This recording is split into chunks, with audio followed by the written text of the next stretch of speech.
السلام علیکم ورحمۃ اللہ وبرکاتہ ان الحمد للہ والصلاة والسلام علی سید الانبیاء وعلی آلہ وصحبہ اجمعین اما بعد فاعوذ باللہ من الشیطان الرجیم بسم اللہ الرحمن الرحیم انشاءاللہ الرحمن آج کے اس لیسن میں سورۃ آل عمران آیت 159 کا ترجمہ اور معنی کی مختصر سی وضاحت ہم پڑھتے ہیں۔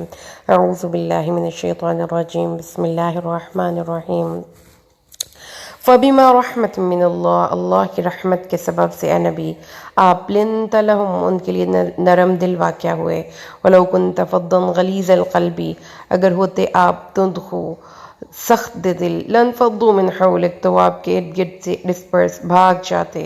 فَاعْفُ عَنْهُمْ وَاسْتَغْفِرْ لَهُمْ ان کو معاف کر دیجئے اور ان کے لیے دعائے مغفرت کیجئے، وَاسْتَغْفِرْ لَهُمْ اور ان کے لیے مغفرت کی دعا کیجئے، وَشَاوِرْهُمْ فِي الْأَمْرِ اور کاموں میں ان سے مشاورت کیجئے، فَإِذَا عَزَمْتَ فَتَوَكَّلْ عَلَى اللَّهِ اور جب آپ عزم مصمم کر لیں تو اللہ پر بھروسہ کیجئے، إِنَّ اللَّهَ يُحِبُّ الْمُتَوَكِّلِينَ اللہ محبوب رکھتا ہے توکل کرنے والوں کو۔ اعوذ باللہ من الشیطان الرجیم بسم اللہ الرحمن الرحیم فَبِمَا رَحْمَةٍ مِّنَ اللَّهِ لِنْتَ لَهُمْ وَلَوْ كُنْتَ فَضًّا غَلِيظَ الْقَلْبِ لَانْفَضُّوا مِنْ حَوْلِكَ فَاعْفُ عَنْهُمْ وَاسْتَغْفِرْ لَهُمْ وَشَاوِرْهُمْ فِي الْأَمْرِ فَإِذَا عَزَمْتَ فَتَوَكَّلْ عَلَى اللَّهِ إِنَّ اللَّهَ يُحِبُّ الْمُتَوَكِّلِينَ اور اللہ کی عظیم رحمت سے اے نبی آپ مسلمانوں کے لیے نرم ہو گئے، اور اگر آپ تند خو اور سخت دل ہوتے تو وہ ضرور آپ کے پاس سے بھاگ جاتے، تو آپ ان کو معاف کر دیجئے اور ان کے لیے دعائے مغفرت کیجئے اور اہم کاموں میں ان سے مشاورت کیجئے، اور جب آپ کسی کام کے کرنے کا عزم مصمم کر لیں تو اللہ پر توکل کیجئے، بے شک اللہ توکل کرنے والوں کو محبوب رکھتا ہے۔ آیت کریمہ جو کہ آج ہمارے زیر مطالعہ ہے، اس آیت کریمہ کے پہلے 2-3 لیکچرز میں ہم ان کو کافی ڈیٹیل میں ڈسکس کر چکے ہیں، اس کو تھوڑا سا بریف سے ریوائز کر کے انشاءاللہ آج کے اس لیسن کی طرف ہم موو کرتے ہیں۔ ہم نے پچھلے 3 لیسنز میں اس آیت کو بہت ڈیٹیل میں پڑھا، جس میں ہم نے یہ دیکھا کہ رسول صلی اللہ علیہ وسلم کے اندر کی جو لیڈرشپ کوالٹیز تھیں، جو کہ یہاں پر اس آیت کریمہ میں اللہ تبارک و تعالیٰ نے ریفر کی ہیں اور بتائی ہیں، ان لیڈرشپ کوالٹیز کو ہم ان ڈیپتھ اسٹڈی کر رہے ہیں۔ سب سے پہلے اللہ نے اپنے نبی صلی اللہ علیہ وسلم کو اپنی گفتگو پہ کام کرنے اور اس کو نرم دل بنانے کی طرف رہنمائی کی، اور اپنے نبی صلی اللہ علیہ وسلم کی اس بات پہ تعریف فرمائی، تحسین فرمائی، اور فرمایا کہ اللہ کی رحمت تھی، اور اللہ ہی کی رحمت کا مظہر ہے کہ آپ کے اندر نرمی اور رفق ہے، اور آپ اپنے صحابہ کے ساتھ انتہائی نرم دل اور نرم مزاج واقع ہوئے ہیں، کیونکہ اللہ بھی نرمی اور رفق کو پسند کرتا ہے۔ پھر دوسری چیز جو تھی وہ یہ تھا کہ رسول صلی اللہ علیہ وسلم اپنے غصے پر قابو پا کر دوسروں کے قصور اور خطائیں معاف کر دینے کی ایبلٹی رکھتے ہیں، اور پھر اس کے بعد جب یہ 2 کوالٹیز ہو گئیں تو اب رسول صلی اللہ علیہ وسلم کو اللہ نے گائیڈ کیا۔ اب پہلے اللہ کے نبی کی کچھ عادتیں تھیں، پھر اس کے بعد اللہ کی طرف سے گائیڈ لائن ہے۔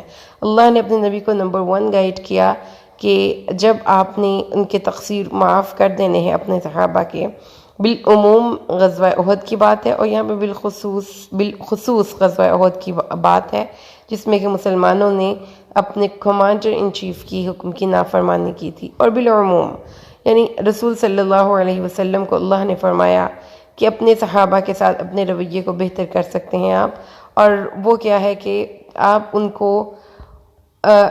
ان سے اسی طریقے سے بیہیو کریں گے اور معاملات میں ویسے ہی مشورہ لیں گے جیسا کہ اس واقعے کے رونما ہونے سے پہلے لیا کرتے تھے۔ اس کے بعد آج کے اس لیسن میں ہم پڑھیں گے a leader should be having a strong personality۔ ٹھیک ہے، یہاں پر ایک چیز ذہن میں رکھیے کہ زندگی میں ہر وقت لوگ اتنے ہی نیو اور سادے نہیں ہوتے جتنے کہ ہم سمجھتے ہیں۔ سم ٹائمز آپ کی اچھائی آپ کی برائی بن جاتی ہے اس وقت جب لوگ اس کا ناجائز فائدہ اٹھانے لگے۔ جب ایک انسان ہر کسی کو معاف کر دینے کی عادت اس کے دل کے اندر ہوتی ہے تو سم ٹائمز لوگ اس کو فار گرانٹیڈ لے لیتے ہیں۔ اگر کوئی امپلائر ہے اور وہ اپنے امپلائیز کے ساتھ ہمیشہ آسانیوں کا معاملہ کرتا ہے تو وہ اس کی اس سہولت کا ناجائز فائدہ اٹھاتے ہیں۔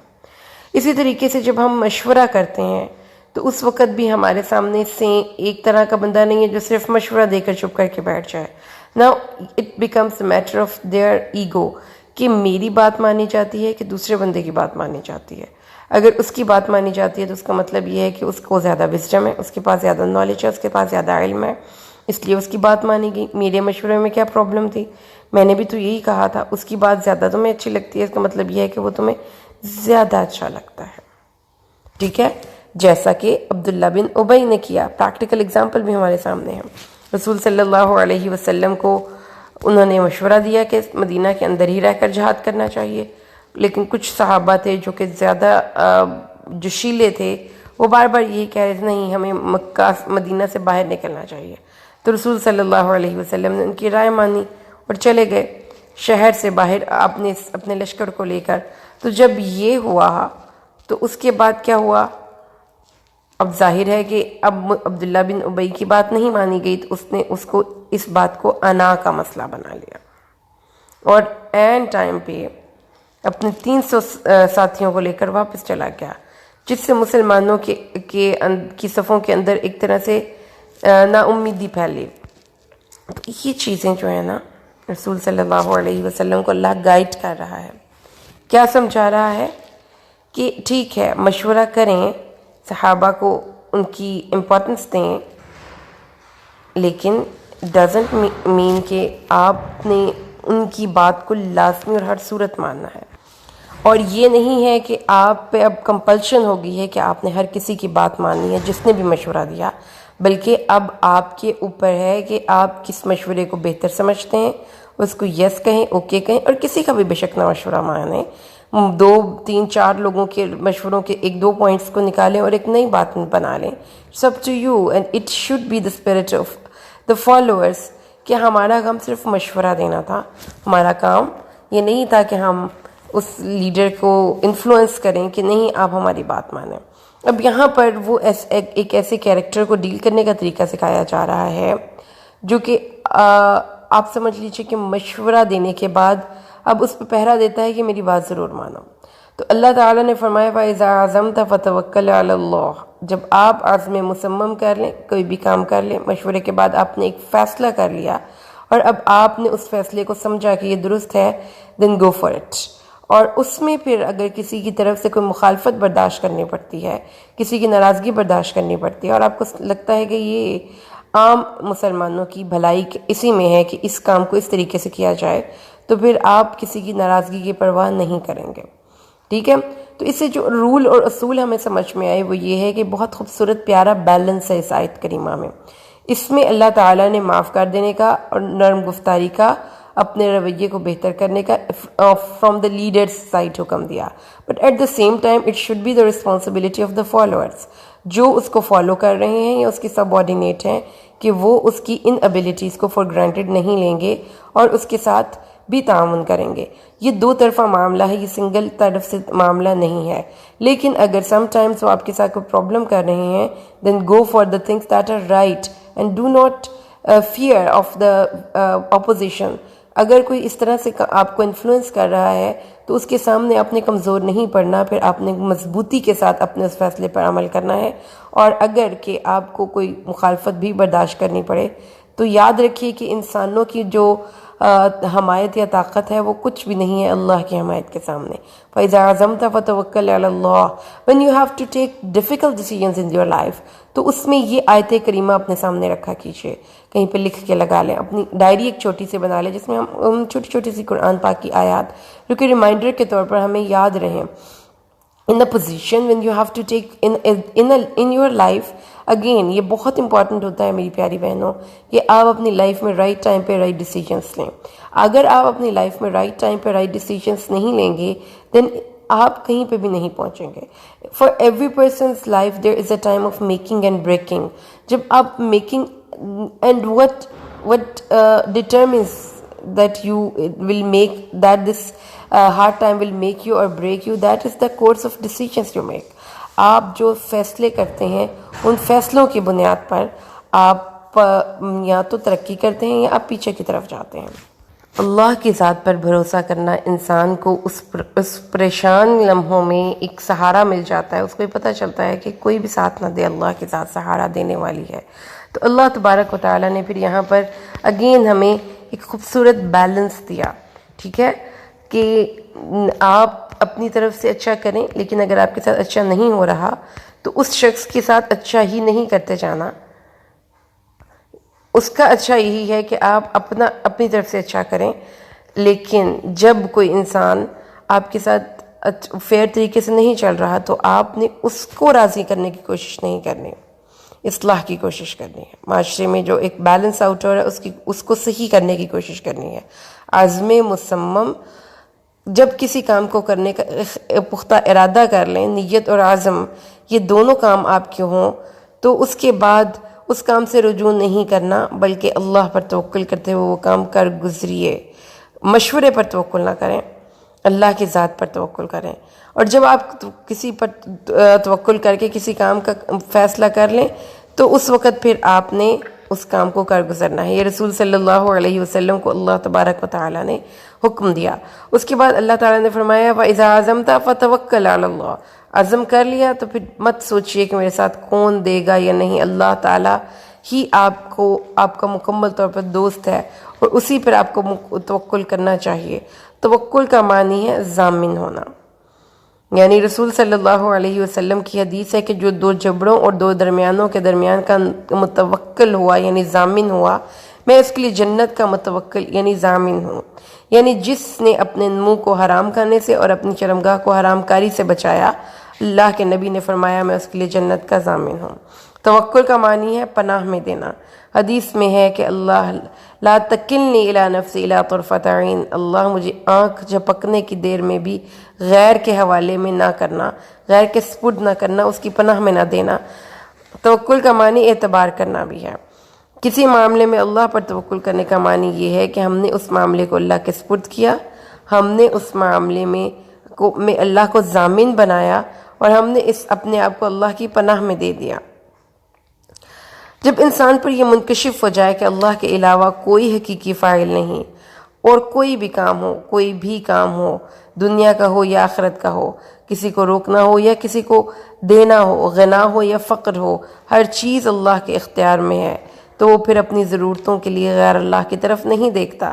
اس کے دل میں صرف اللہ کا خوف اور اسی سے امید ہوتی ہے اور اسی پر بھروسہ اور اسی پر اعتبار ہوتا ہے، کیونکہ اللہ ہی ہے جو تمام کام کر سکتا ہے اور باقی تمام اشیاء کائنات کی اسی کے مسخر اور تابع ہیں۔ اللہ تبارک و تعالیٰ کے حکم کے بغیر زمین اور آسمان میں کوئی ذرہ خود بخود حرکت کر سکتا ہے اور نہ ہی کوئی کام کر سکتا ہے۔ جو شخص سبزہ اور فصل کی پیداوار میں بادل اور بارش اور ہواؤں پر اعتبار کرتا ہے وہ اللہ سے غافل ہے اور وہ ایک قسم کے شرک میں مبتلا ہوتا ہے۔ توکل لیکن اس میں ایک غلط فہمی کا ازالہ سمجھ لیجئے، اللہ کی ذات پر توکل کرنے کا مطلب یہ نہیں ہے کہ انسان اپنی کوشش ترک کر دے، جیسا کہ بعض جہلاء کے خیال کے مطابق اللہ پر بھروسہ یہ ہے کہ جو کرے اللہ کرے، ہم تو بیٹھے ہوئے ہیں۔ اگر ایسا ہوتا تو اللہ اپنے نبی کو اصحاب سے مشورہ کرنے کا حکم نہ دیتا، بلکہ کہتا کہ چپ کر کے اللہ پر بھروسہ کر کے بیٹھ جائیں، پھر جو ہوگا دیکھی جائے گی۔ بلکہ اللہ نے یہ فرمایا کہ اللہ کی تائید اور نصرت اور حمایت پر اعتماد کر کے ہمیں وہ ظاہری کام کر گزرنے چاہیے جو کہ ہم کر سکتے ہیں، کیونکہ ایسے توکل کرنے والوں سے اللہ محبت کرتا ہے۔ اور اس کا مطلب یہ ہے کہ آپ نے جو کام کرنا ہے اس کو کرنے اور اس کو پایۂ تکمیل تک پہنچانے کے لیے انسانوں کی طرف رغبت نہ رکھیں۔ اللہ تعالیٰ قرآن پاک میں توکل کے بارے میں ارشاد فرماتا ہے فَعَلَى اللَّهِ فَتَوَكَّلُوا إِن كُنتُم مُؤْمِنِينَ، اگر تم مومن ہو تو اللہ پر بھروسہ کرو۔ وَمَن يَتَوَكَّلْ عَلَى اللَّهِ فَهُوَ حَسْبُهُ، جو اللہ پر بھروسہ کرے اللہ اس کو کافی ہے۔ أَلَيْسَ اللَّهُ بِكَافٍ عَبْدَهُ، کہ اللہ اپنے بندے کو کافی نہیں؟ بخاری کی روایت ہے رسول صلی اللہ علیہ وسلم نے فرمایا مجھ پر امتیں پیش کی گئیں، ایک نبی اور 2 نبیوں کے ساتھ 10 سے کم لوگوں کی ایک جماعت تھی، اور بعض نبی ایسے تھے کہ ان کے ساتھ ایک آدمی بھی نہیں تھا، حتیٰ کہ میں نے ایک بہت بڑی جماعت دیکھی۔ میں نے سوچا یہ کون سی جماعت ہے؟ کیا یہ میری امت ہے؟ کہا گیا بلکہ یہ حضرت موسیٰ علیہ السلام ہے اور ان کی امت ہے۔ اور کہا گیا اب آپ افق کی طرف دیکھیے، تو میں نے دیکھا کہ ایک جماعت نے پورے کے پورے افق کو بھر لیا تھا۔ پھر مجھ سے کہا گیا پھر ادھر آسمان کے کناروں میں دیکھیے، تو میں نے دیکھا تو ایک بہت بڑی جماعت ہے جس نے آسمان کے تمام کناروں کو بھر لیا تھا۔ کہا گیا یہ آپ کی امت ہے۔ ان میں سے 70,000 جنت میں بغیر حساب کے داخل ہوں گے۔ پھر آپ حجرے میں داخل ہوئے اور یہ نہیں بیان فرمایا کہ وہ 70,000 کون لوگ ہوں گے۔ لوگ اس حدیث میں بحث و تمہیز کرنے لگے۔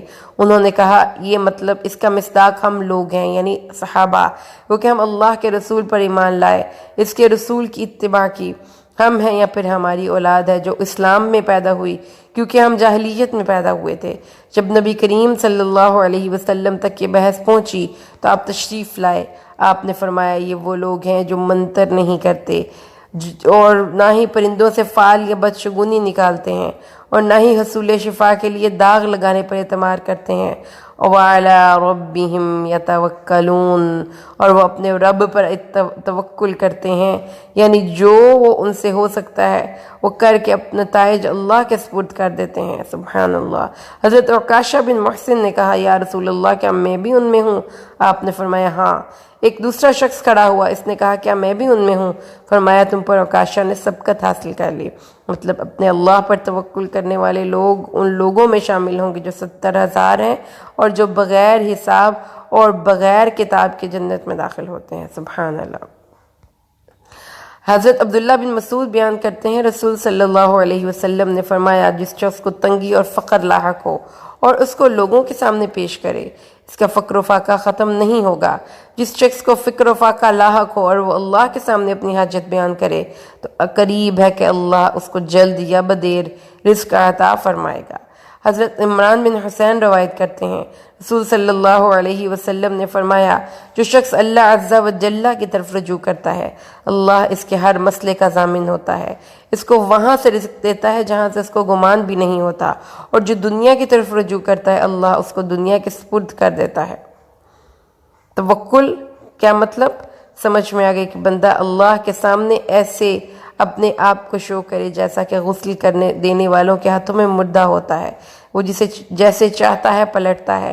یہ تعریف امام بہقی نے کی ہے، اور نہر جوری نے کہا کہ حقیقت میں متوکل وہ شخص ہے جو مخلوق سے اپنا کوئی کسی قسم کا بھروسہ یا امید نہ رکھے اور اپنے حال کی شکایت اللہ کے علاوہ کسی اور سے نہ کرے۔ اگر کوئی شخص اس کو کچھ نہ دے تو اس کی مذمت نہ کرے، کیونکہ اس کو یقین ہو کہ دنیا دینا یا نہ دینا اللہ کی جانب سے ہے۔ ابو یزید سے پوچھا گیا کہ توکل کیا ہے؟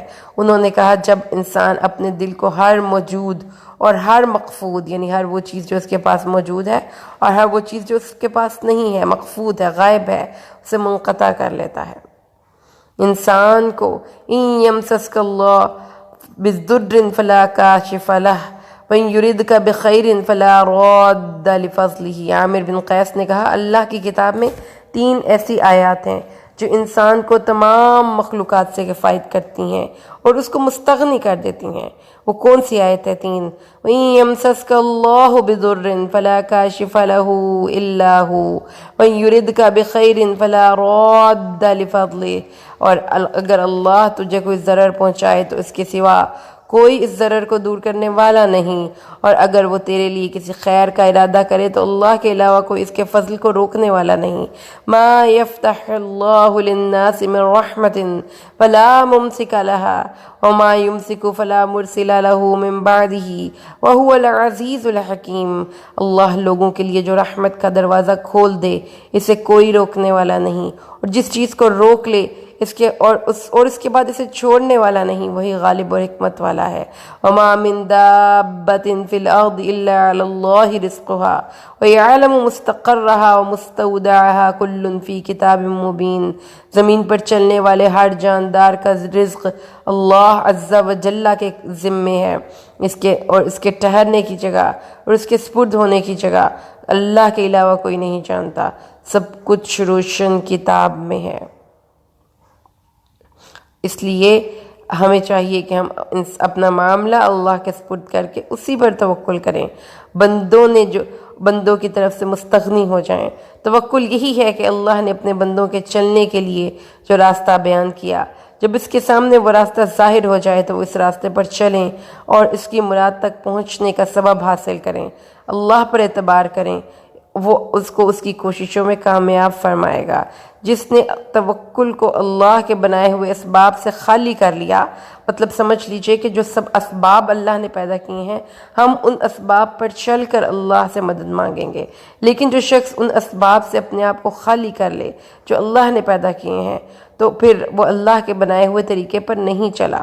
سعید بن جبیر کو ایک رات نماز میں کسی چیز نے ڈنگ مارا، انہوں نے اس پر دم کیا۔ ان سے حسین نے پوچھا، آپ کو دم کرنے پر کس چیز نے آمادہ کیا؟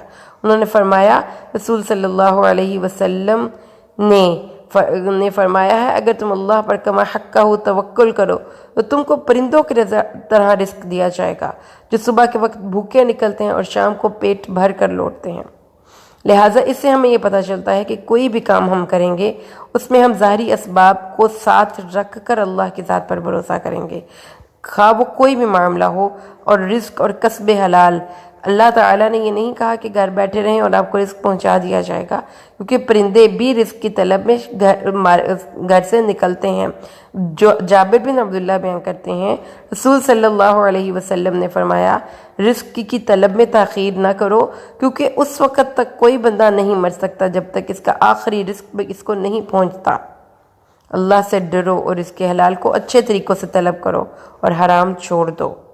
حضرت انس بن مالک بیان کرتے ہیں، رسول صلی اللہ علیہ وسلم کے پاس ایک شخص آیا، اس نے تنگی اور فقر کی شکایت کی اور اس نے کہا، یا رسول اللہ، میں اپنے گھر والوں کے پاس سے آیا ہوں، میرے پاس کوئی چیز نہیں جس کو میں ان کو دے کر کھانا کھلا سکوں، حتیٰ کہ مجھے ڈر ہے کہ وہ اس بھوک سے مر جائیں گے۔ آپ نے فرمایا، جاؤ دیکھ کر آؤ گھر میں کیا چیزیں ہیں۔ وہ گیا اور ایک چادر اور پیالہ لے آیا۔ اس نے کہا، یا رسول اللہ، اس چادر کے بعض حصے کو ہم بچھا لیتے ہیں اور بعض کو ہم اوڑھ لیتے ہیں اور اس پیالے سے ہم پانی پیتے ہیں۔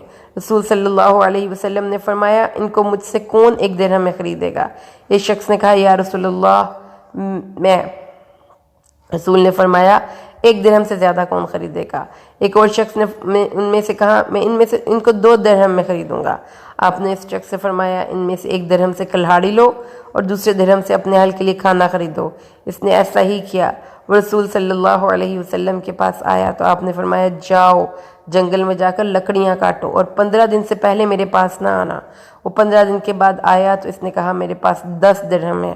آپ نے فرمایا، 5 درہم سے اپنے عیال کے لیے کھانا خریدو اور 5 درہم سے اپنے اہل کے لیے کپڑے خریدو۔ اس شخص نے کہا، یا رسول اللہ، آپ نے مجھے جس چیز کا حکم دیا اس میں اللہ نے مجھے برکت دی۔